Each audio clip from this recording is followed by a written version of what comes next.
What FBI surveillance tactics targeted the Chicago 7 defendants?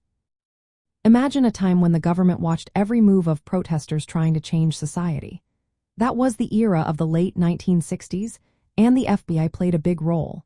During the Chicago 7 trial, the FBI used many tactics to keep tabs on these activists.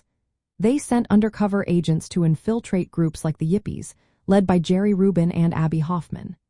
These agents attended meetings and social events, listening closely to what was said. Their goal was to gather evidence that could be used against the defendants in court.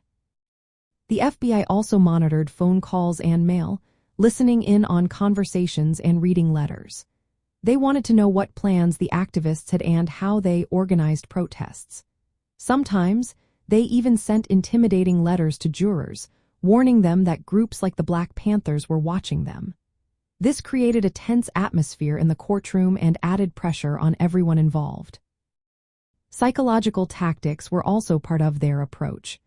The FBI spread false information and used informants to create distrust among the activists.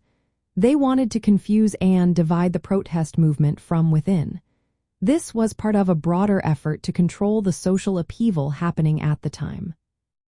These tactics reflected the government's suspicion of the anti-war movement and youth protests.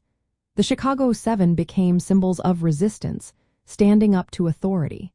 The FBI's surveillance was aimed at stopping their activism and criminalizing their protests.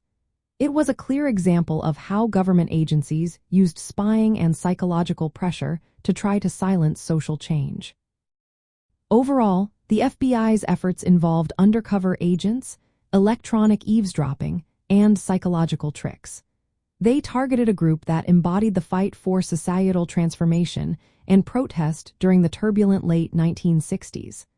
Their tactics showed how far the government was willing to go to keep order and suppress dissent.